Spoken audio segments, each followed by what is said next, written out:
صالحوں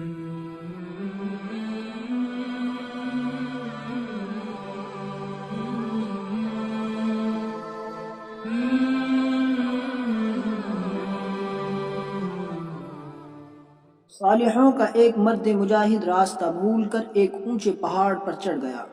وہاں اس نے دیکھا کہ عیسائیوں کا ایک بہت بڑا مجمع لگا ہوا ہے اور بیچ میں ایک بڑی کرسی لگی ہوئی ہے۔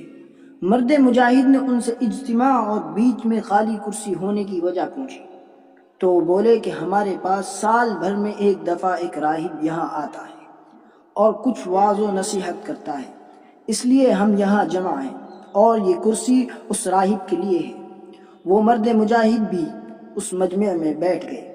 تھوڑی دیر میں ایک راہب آیا اور اس کرسی پر بیٹھ گیا اور چاروں طرف متجسس نظر ڈال کر کہنے لگا، اے حاضرین، آج میں تم لوگوں کا وعظ نہیں سناؤں گا، کیونکہ اس وقت تم میں امت محمدیہ کا کوئی شخص موجود ہے۔ یہ کہہ کر پھر اس نے چاروں طرف نظر ڈالی اور بآواز بلند کہا، اے محمدی، میں تجھے تیرے دین کی قسم دیتا ہوں کہ ہم سب کے سامنے آ کھڑا ہو تاکہ ہم تمہیں دیکھ لیں اور تجھ سے کچھ سوال کریں۔ وہ مرد مجاہد فوراً اٹھا اور راہب کے سامنے آ کھڑا ہو گیا اور راہب سے کہا، میں محمدی ہوں، فرمائیے آپ کیا پوچھنا چاہتے ہیں؟ راہب نے کہا، میرے چند سوالات ہیں، ان کا جواب دو۔ پہلے یہ بتاؤ کہ میں نے سنا ہے کہ خدا تعالیٰ نے جنت میں رنگ رنگ کے پھل اور طرح طرح کے میوے پیدا کیے ہیں، کیا دنیا میں بھی ان جیسے پھل ہیں؟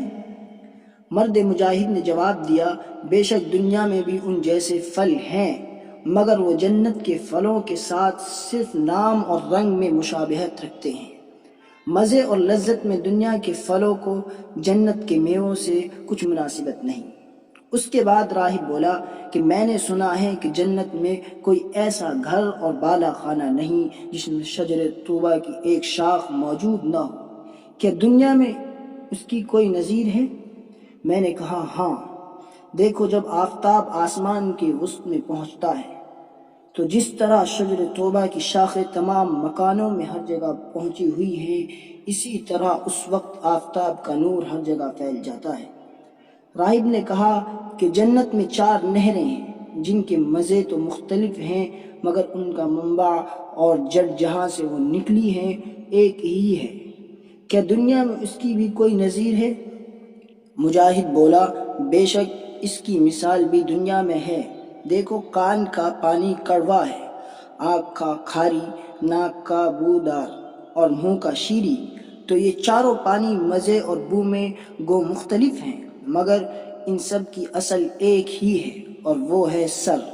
اس کے بعد راہب بولا کہ بس ایک بات اور پوچھنی ہے، میں نے سنا ہے کہ اہل جنت طرح طرح کے کھانے کھائیں گے اور قسم قسم کے مشروبات نوش کریں گے، مگر انہیں نہ تو پیشاب کی حاجت پڑے گی نہ پاخانہ کی، کیا دنیا میں اس کی بھی کوئی نظیر ہے؟